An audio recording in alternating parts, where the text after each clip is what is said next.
పిఠాపురంలో తెలుగుదేశం పార్టీకి కొత్త చిక్కొచ్చి పడింది. అక్కడ ఇన్ఛార్జిగా ఉన్న ఎస్విఎస్ఎన్ వర్మ మీద ఆ పార్టీ వేటేసింది. జనసేన పార్టీ అధినేత ఒత్తిళ్లతో తెలుగుదేశం పార్టీ తలొగ్గింది. దాదాపు 2 దశాబ్దాలుగా తెలుగుదేశం పార్టీకి పెద్ద దిక్కుగా ఉన్న వర్మనే పక్కన పెట్టాల్సిన పరిస్థితి వచ్చింది. ఈ తరుణంలో వర్మ స్థానంలో పిఠాపురం నియోజకవర్గ బాధ్యతలు ఎవరికి అప్పగించాలి అన్నది తెలుగుదేశం పార్టీలో ఏ మాత్రం అంతుబట్టని వ్యవహారంగా మారిపోతుంది. పిఠాపురం టీడీపీ ఇన్ఛార్జ్ వ్యవహారాల్ని చూడాలంటూ ఆ పార్టీ నాయకత్వం తొలుత రాజ్యసభ సభ్యుడు సానా సతీష్ కోసం ప్రయత్నం చేసింది. కానీ సానా సతీష్ అందుకు నిరాకరించినట్టుగా తెలుస్తోంది. పిఠాపురంలో వేలెట్టి ఆ తర్వాత కొత్త చిక్కులు కొని తెచ్చుకోకూడదు అని సానా సతీష్ భావిస్తున్నారు. ఇప్పటికే కాకినాడ ఎంపీ సీటు ఆయన ప్రయత్నం చేస్తే ఆయన పక్కనెట్టి జనసేన కేటాయించడం మీద అప్పట్లో ఆయన తీవ్రంగా కలత చెందాల్సిన పరిస్థితి వచ్చింది. తర్వాత రాజ్యసభ స్థానంతో సంతృప్తి పడి తన వ్యవహారాల్ని ముందుకు నడిపిస్తున్నారు. ఇలాంటి తరుణంలో సానా సతీష్ ఇప్పుడు పిఠాపురంలో వేలు పెట్టడం ద్వారా తన పొలిటికల్ కెరీర్లో కొత్త వివాదాలు కొని తెచ్చుకున్నట్టు అవుతుంది అని భావిస్తున్నారు. ఇక సానా సతీష్ కాకపోతే ఎమ్మెల్సీగా ఉన్న పేరాబత్తుల రాజశేఖర్ని ఆ ప్రాంత బాధ్యతలు తీసుకోవాలి అని టీడీపీ నాయకత్వం కోరినట్టుగా తెలుస్తుంది.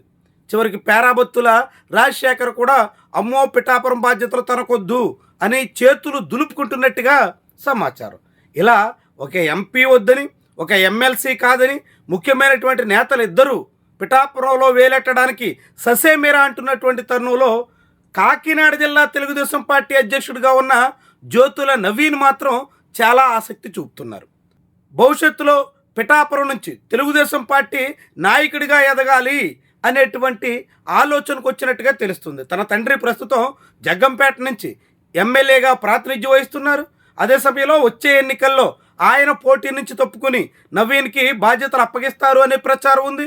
కాకుంటే వచ్చే ఎన్నికల నాటికి అటు నవీన్ ఇటు నెహ్రూ ఇద్దరు కూడా ప్రయత్నం చేయొచ్చు అనేటువంటి ఒక ఉద్దేశంతో ఇప్పుడు పిఠాపురం సీటు కోసం జ్యోతుల నవీన్ ప్రయత్నాల్లో ఉన్నట్టుగా కనిపిస్తుంది. కానీ నవీన్ నోటు దురుసుతనం, దాంతోపాటుగా అతని వ్యవహార శైలి ఇవన్నీ మళ్ళీ వర్మ కన్నా మించినటువంటి వివాదాలకి కారణభూతుడవుతారా అనేటువంటి కలవరం టీడీపీ అధిష్టానంలో ఉంది. ఎందుకంటే సహజంగా వర్మ నాన్ కాపు కాబట్టి కొంత ఒక రకంగా సర్దుకుపోయే మనస్తత్వంతో ఆయన ఉంటారు. కానీ కాపు కులానికి చెందిన జ్యోతుల నవీన్ ఇప్పటికే పవన్ కళ్యాణ్ వల్ల తాము తీవ్రంగా నష్టపోయాం అని భావిస్తున్నారు. ముఖ్యంగా జిల్లాలో పవన్ కళ్యాణ్కి మంత్రి పదవి ఇవ్వడం వల్లే జ్యోతుల నెహ్రూకి అమాత్య హోదా దూరమైపోయింది అన్నది నవీన్ మాట. అంతేకాకుండా జనసేన పార్టీతో పొత్తు వల్లే కాకినాడ ఎంపీ సీటు తనకు కాకుండా పోయింది అని కూడా ఆయన నమ్ముతున్నారు.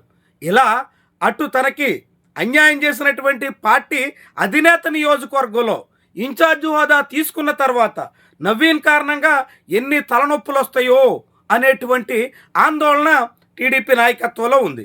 అయితే మరి అటు సానా సతీష్ కాదని, ఇటు పేరాబత్తుల రాజశేఖర్ రాలేనని జ్యోతుల నవీన్ మాత్రం ఆసక్తి చూపుతున్నటువంటి తరుణంలో ఇప్పుడు టీడీపీ అధిష్టానం ఏం చెయ్యాలి అన్న దాని విషయంలో ఒక నిర్ణయానికి రాలేకపోతుంది. దాంతో ఇప్పుడు పిఠాపురం నియోజకవర్గ టీడీపీ ఇన్ఛార్జ్ వ్యవహారం డైలమాలో పడుతుంది.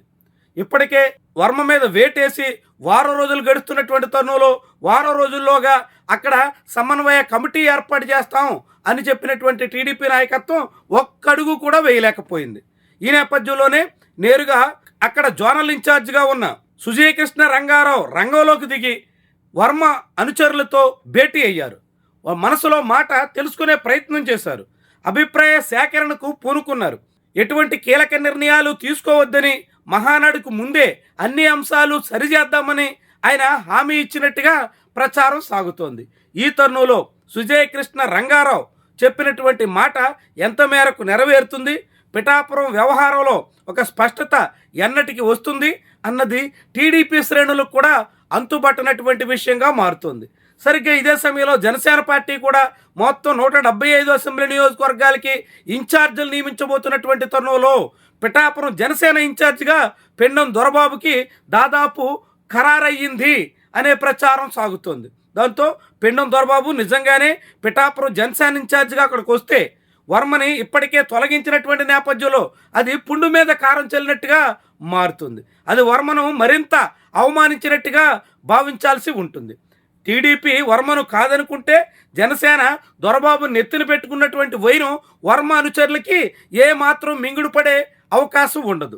ఈ తరుణంలో టీడీపీ నాయకత్వం ఏం చేస్తుంది, ఎలా పిఠాపురం వ్యవహారాన్ని కొలిక్కి తెస్తుంది అన్నది కీలకమైనటువంటి అంశంగా కనిపిస్తుంది. ఇలాంటి పరిస్థితుల్లో పిఠాపురం తెలుగుదేశం పార్టీ ఇన్ఛార్జ్ వ్యవహారం ఇప్పుడు రసవత్తరంగా మారుతోంది. అనేక మలుపులు తిరిగేలా కనిపిస్తోంది.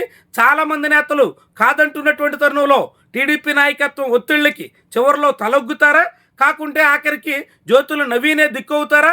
ఒకవేళ జ్యోతుల నవీన్ టీడీపీ ఇన్ఛార్జిగా పిఠాపురం వస్తే ఆ తర్వాత మారబోయేటువంటి రాజకీయ సమీకరణాలు జనసేన పట్ల ఏ తీరునుంటాయి, అది జనసేన ఎలా రిసీవ్ చేసుకుంటుంది, ఇదంతా కూడా చాలా చాలా హీటెక్కిచ్చేటువంటి విషయంగా భావించాల్సి ఉంటుంది.